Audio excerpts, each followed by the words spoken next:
What's up friends, Garrett here, and in today's video I want to explain to you guys how I took my Sony a6300 from the bare bones entry-level mirrorless camera that it was and turned it into this cinematic filmmaking beast.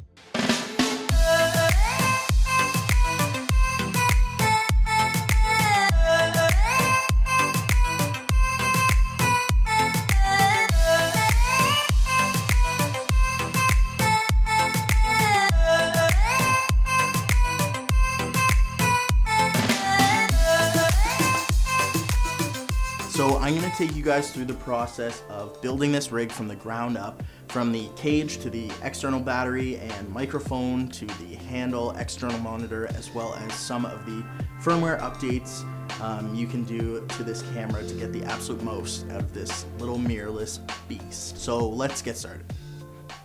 Alright, so the foundation to this setup is the SmallRig a6300 cage. Yeah, so this thing is great. You've got the top handle here, and I've already got the Rosette on here, and I will show you guys what that's for in a second. So this is basically what it looks like. It's a great housing for your a6300 or a6500. Gives you some safety, and it also gives you some mounting options for all the other stuff that we are going to pack onto this setup. I will warn you guys that this thing is kind of a pain in the ass to disassemble and reassemble.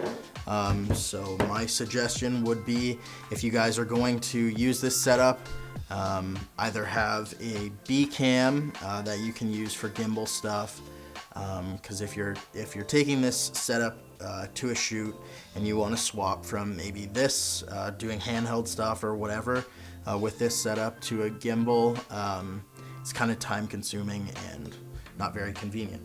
So first things first, you've got to just place the body inside the cage here, and then we are going to reattach the lens.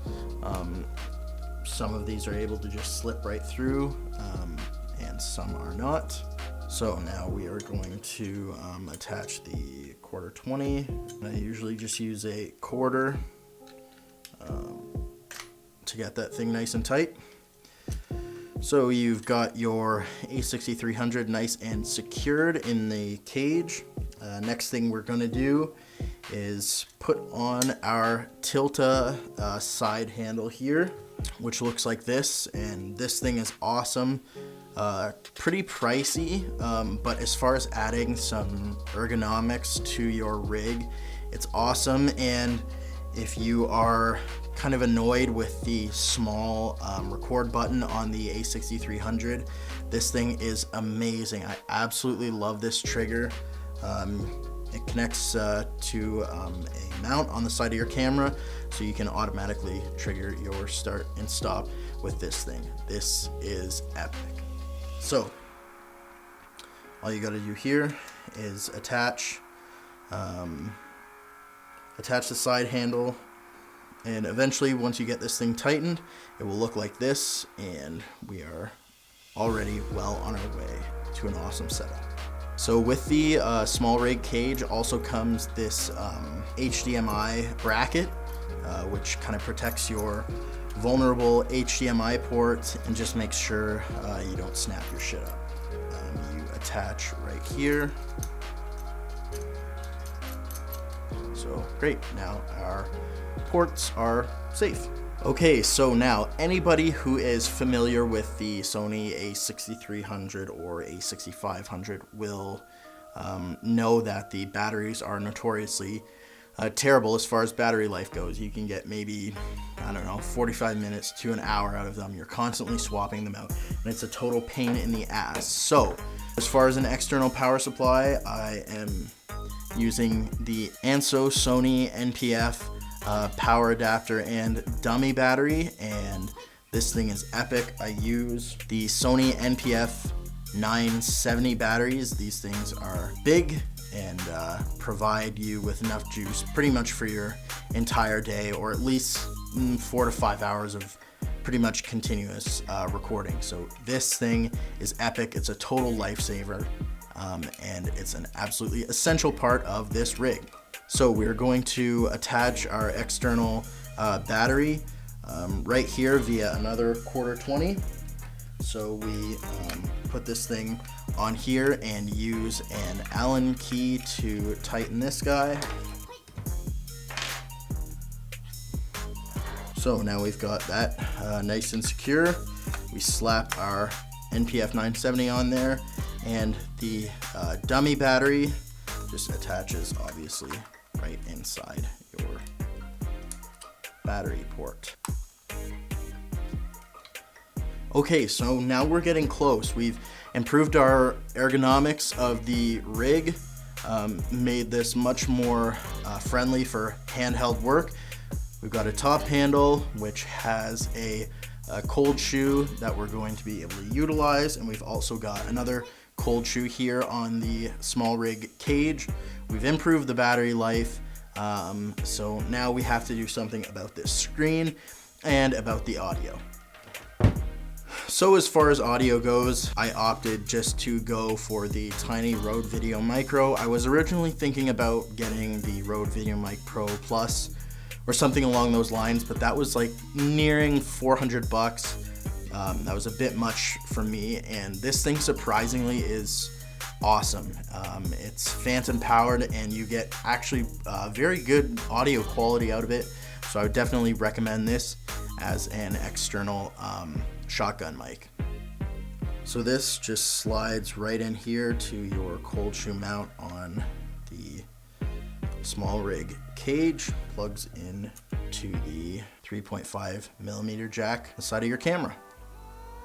So we are going to plug the Tilta handle in here so that we can start and stop via this wooden handle, and you can see that this bracket is protecting those exposed ports here.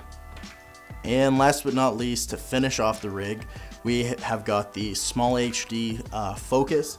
This is the 5-inch version rather than the 5.5-inch, although I would probably recommend you guys go with the 5.5-inch just to give yourself a bit more real estate, but this thing is absolutely amazing. I would probably recommend this first if you are thinking about trying to assemble this kit but don't have all the money to buy everything up front.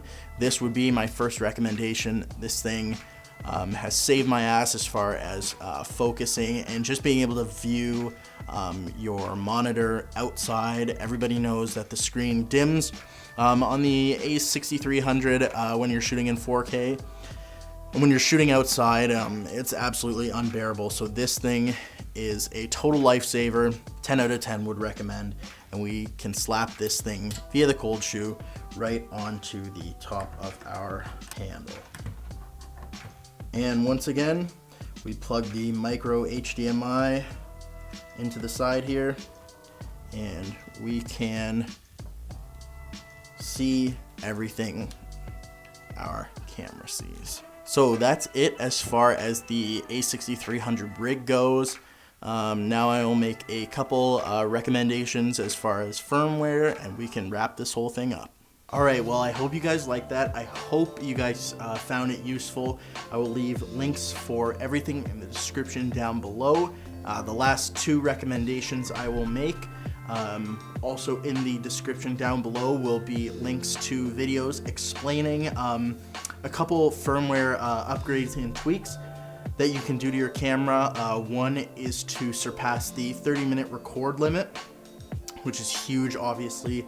If you're doing interviews and stuff like that, the last thing you want is to have your take stop in the middle of an important question or something like that. And on the same note, if you're shooting that in 4K, anything past 30 minutes, typically with the a6300, is going to overheat. So there will be a link explaining how to override the overheating process in your camera so that you can record for longer. I'm not sure if this voids the warranty, but it's, I would imagine, kind of sketchy. Your camera's probably not supposed to get super hot. However, it's all about the shot, right? So that will hopefully be very helpful for you guys, so you can find all that stuff in the link down below. I'm also going to include a link to Tilta's actual site for the handle. I ordered mine off Amazon, and it came in this box. Kind of lackluster, kind of sketchy, so I would recommend just getting the product straight from the source.